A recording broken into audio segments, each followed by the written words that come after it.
बिस्मिल्लाहिर्रहमानिर्रहीम, अस्सलाम वालेकुम।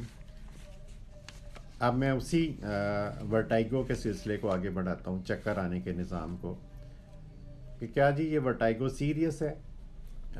जो बिनाइन है, जो नॉन स्पेसिफिक है, वो तो ख़ुद ब खुद चला जाएगा और उसके लिए कोई ज़्यादा मेडिकेशन की ज़रूरत नहीं, सिर्फ सपोर्टिव मेडिसिन डॉक्टर देगा तो आप ठीक हो जाएंगे। लेकिन जो कॉज है बुनियादी, अगर तकिया ऊंचा यूज़ कर रहे हैं या स्क्रीन टाइम ज़्यादा है, उनको ठीक करना ज़रूरी है। सीरियस इसलिए कि ये आपको इंटरफियर करता है आपकी डेली रूटीन में, आपकी ड्राइविंग डिस्टर्ब करेगा, आपको चलने में मुश्किल आ सकती है, आप गिर सकते हैं, आपको इंजरीज आ सकती हैं, इसलिए ये सीरियस है, इसको ठीक करना ज़रूरी है। फिर क्या किसी विटामिन की डेफिशिएंसी से भी चक्कर आते हैं? हो सकता है, जैसे अनीमिया है, HB कम होगा, इसका मतलब आयरन डेफिशिएंसी है, तो आयरन को हमें सप्लीमेंट लेना चाहिए। फिर विटामिन डी एक रोल प्ले करता है, विटामिन डी हमें लेना चाहिए, जो कि आप कैप्सूल की शक्ल में या इंजेक्शन पीने वाले हो सकते हैं, या अगर टैबलेट लेते हैं तो डेली आप टैबलेट विटामिन डी की ले सकते हैं। फिर विटामिन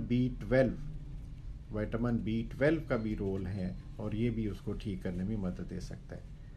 फिर एक जिंजर, अदरक का बड़ा अच्छा असर होता है जिंजर इसको चक्कर को कंट्रोल करने में। आप वो जिंजर टी पी सकते हैं, जिंजर सप्लीमेंट ले सकते हैं, या जिंजर के काशे काट के वो आप ड्राई करके वो भी आप चबा सकते हैं। तो जिंजर भी एक अच्छा रोल प्ले करता है उसको कंट्रोल करने में। अब इसमें है कि इसमें चक्कर जब आ रहे हैं वर्टाइगो में, तो सोना कैसे चाहिए?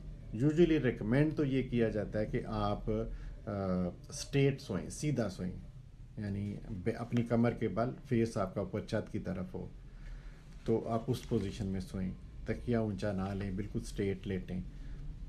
फिर बाज़ औक़ात ये है कि इसको एक्सरसाइजेज़ हैं, आप सीधे बैठ जाएं और अपनी नेक को आगे और पीछे मूव करें, फिर दाएं और बाएं मूव करें, जितना आप आसानी से मूव कर सकते हैं, और ये भी हेल्पफुल हो सकता है। फिर एक्सरसाइज भी है, आप अपना हेड डाउन करें, अपने आप को स्टेबल करके, ताकि ब्रेन की सर्कुलेशन इम्प्रूव हो। लेकिन इन एक्सरसाइजेस का आप किसी डॉक्टर के साथ मशवरा करके या किसी फिजियोथेरेपिस्ट के साथ मशवरा करके करें तो ज़्यादा बेहतर है।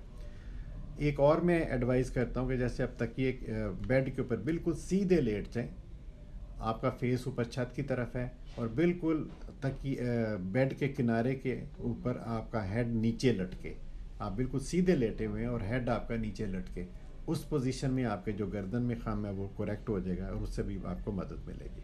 जज़ाकल्लाह खैर।